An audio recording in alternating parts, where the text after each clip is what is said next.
बेटी की परवरिश।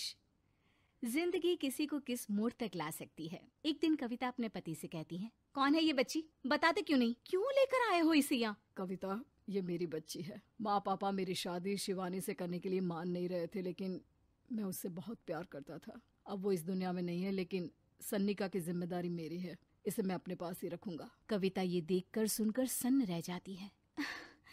कैसी बात कर रहे हैं आप? लोग क्या कहेंगे? मैं कैसे इस बच्चे के साथ जीवन चलाऊंगी? देखिए, इसे देखकर मुझे टेंशन हो रही है। आप इसे ले जाइए यहाँ से। मेरी भी तो बेटी है, मैं उसका हक कैसे मार दूं? दिनेश कविता को किसी तरह समझा लेता है। देखो सन्निका, ये आज से तुम्हारी माँ है, इन्हें तुम्हें माँ कहना है। कविता को तो सन्निका को देखना भी गवारा नहीं है, फिर वो उसकी माँ कैसे बन पाती? और शायद दिनेश भी ये हकीकत जानता था। कुछ साल बाद देखिए, अब राधिका बड़ी हो गई है, उसके लिए किसी अच्छे घर का रिश्ता देखिए ना। शादी तो करवानी है ना? हाँ, लेकिन सन्निका उससे बड़ी है, पहले तो उसकी शादी तय करेंगे ना। जमाना जानता है कि वो एक नाजायज लड़की है, कोई उससे शादी क्यों करेगा? वैसे भी आता है क्या उसे, जो कोई उसे अपने घर की बहू बनाएगा? तभी वहाँ सन्निका आ जाती है। पापा, मुझे स्कॉलरशिप मिल गई है, आगे का सारा खर्चा यूनिवर्सिटी वाले उठाएंगे। मैं कल ही वहाँ हॉस्टल में शिफ्ट हो रही हूँ। लो, सुना दिया ना फैसला। अरे अब क्यों शिफ्ट हो रही हो? पहले ही हो जाती शिफ्ट। दुनिया में यूं कालिक तो ना होती हमारी। क्या यार कविता, एक तो खुशी की बात है कि लड़की को कुछ आगे बढ़ने पढ़ने का मौका मिल रहा है, लेकिन नहीं, तुमको तो केवल ताना मारना ही आता है। जाकर देखो शिवानी क्या कर रही है। अरे हाँ, मैं शिवानी को दूध देना भूल गई, वो कैसे उठेगी? कविता को ये सुनकर गुस्सा आ जाता है। हाँ हाँ, अपनी किताबों से फुर्सत मिले तब ना। मेरी बेटी ना कुछ खाए ना कुछ पिए, यही तो चाहती हो तुम। सन्निका, जिसने कभी कविता से बात ही नहीं की थी, क्योंकि वो उसे हमेशा कोसती, वो वहाँ से बिना कुछ कहे निकल जाती है।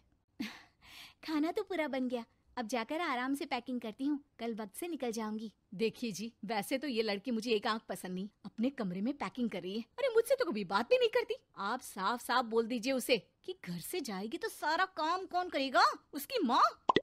माँ का नाम सुनकर सन्निका भी वहाँ आ जाती है। नहीं, वो कैसे करेंगी, वो तो मर गई है ना। उस मनहूस औरत को मेरे घर में याद करने की कोई जरूरत नहीं है, समझी? वैसे भी ना होते हुए भी तेरी शक्ल में लगता है कि वो हमारे बीच में ही है हमेशा से। तो ठीक है ना, जब जा रही हूँ तो क्यों प्रॉब्लम हो रही है आपको? सन्निका घर से निकल रही थी। कविता ना चाहते हुए भी सन्निका को रोक लेना चाहती थी, और वजह थी सिर्फ उसकी सोशल लाइफ का डिस्टर्ब हो जाना। किटी में कविता की सहेलियाँ कहती हैं, क्या बात है, तू परेशान सी लग रही है, सब ठीक तो है ना?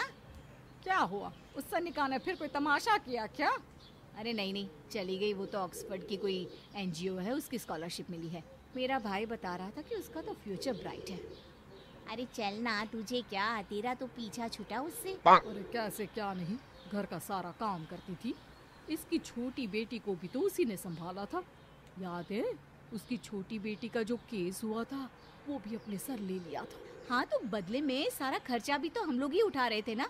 और पता है, वो मुझसे बात भी नहीं करती, जैसे पता नहीं मैं ही उसके माँ के मरने के लिए जिम्मेदार हूँ। अरे खुद को क्यों दोष दे रही है? तूने जो किया शायद कोई नहीं करता। कविता को समझ में नहीं आ रहा था कि उसके साथ ऊपर वाले ने ऐसा क्यों किया। वो शाम को घर आती है। आज तो बहुत खुश होगी तुम, एक बला से छुटकारा मिला ना तुमको। बेचारी की जिंदगी नरक बना कर रखी थी। वो तो कहते हैं ना, ऊपर वाला सब देखता है। देखो, चुन लिया उसने अपना रास्ता। कविता का मन तो करता है कि वो पति को सब कुछ सुना दे, लेकिन सामने सास खड़ी होती है। ये तो है, बेचारे को खाना बनाने से लेकर घर के सारे काम करने पड़ते थे। बाहर का भी कोई काम होता तो वही देखती। अब देखते हैं घर का काम कैसे होता है। तभी कविता की बेटी उसके लिए चाय लेकर आ जाती है। लो माँ चाय। कैसी रही किट्टी? अच्छी थी बेटा, खाने में कुछ बनाया है क्या? हाँ, सन्निका दीदी जैसी ही सब्जी बना दी है, आप रोटी बना लो। और हाँ, कल मैं चली जाऊंगी इलेक्ट्रिक बिल और राशन लाने के लिए। अच्छा अच्छा, पैसे मैं दे दूंगी। सन्निका कार्ड दे गई है ना? हाँ माँ, एक कार्ड तो देकर गई है। अरे चोर नहीं थी वो, मेरे बेटे का ही खून है। पता नहीं कितना घमंड भरा है इसमें। अरे छोड़ो ना माँ, जिसको जो बनना था वो बन ही जाएगा। अच्छा माँ, कल चलना है उसके कॉलेज में, सभी पेरेंट्स को बुलाया गया है। अब कविता तो जाने से रही, तो हम ही साथ चलते हैं। हाँ बेटा, उस दिन माँ की बेटी का है ही कौन। अब क्या था, कविता का गुस्सा फूट पड़ता है। आप लोगों के जैसे तो इंसान नहीं देखे मैंने। अरे मेरे सामने ही अपनी नाजायज बेटी को लाकर बिठा दिया। रोज मैं उसे देखती तो एहसास होता कि कैसे आपने मुझे इतना बड़ा धोखा दिया। जरा सोचिए तो, अगर ऐसा ही कुछ मैंने किया होता तो। अरे रहने दे, क्या नहीं किया तूने उसके बदले में। उस मासूम के साथ क्या क्या करती थी सब जानते हैं हम। अरे छोड़ो ना माँ, ये तो एक बात लेकर बैठ जाती है। चलो सोने चलते हैं। अगले दिन दिनेश और उसकी माँ सन्निका के कॉलेज में जाते हैं। कैसी हो बेटा, मेरा नाम रोशन करना। जरूर पापा। ये ले बेटा, पैसे रख ले। नहीं, वो कविता ने काट दिया है। अरे बेटा, वो माँ है तुम्हारी, उसका नाम क्यों लेती हो? अरे हटाओ भी, किया ही क्या है उसने इसके लिए, क्यों माँ बोले। तभी वहाँ सन्निका की टीचर आ जाती है। सन्निका की माँ नहीं आई? जी नहीं, वो घर में बेटी है ना, सबका एक साथ आना तो मुमकिन नहीं था। तो उन्हें भेज देते, हम सभी उनसे मिलना चाहते हैं। मानना पड़ेगा, बहुत अच्छी तरह से पाला है उन्होंने अपनी बेटी को। क्या घर का काम, क्या बाहर का। कॉन्फिडेंस तो कूट कूट कर भरा है। पैसे रुपये के लिए भी इसे किसी का मुंह नहीं देखना पड़ता। स्कूली शिक्षा भी लाजवाब है। पिता और दादी को एहसास होता है कि जिस कविता के पालन पोषण पर उन्हें हमेशा से शक रहा, वो सन्निका के भविष्य के लिए किसी वरदान जैसा साबित हुआ।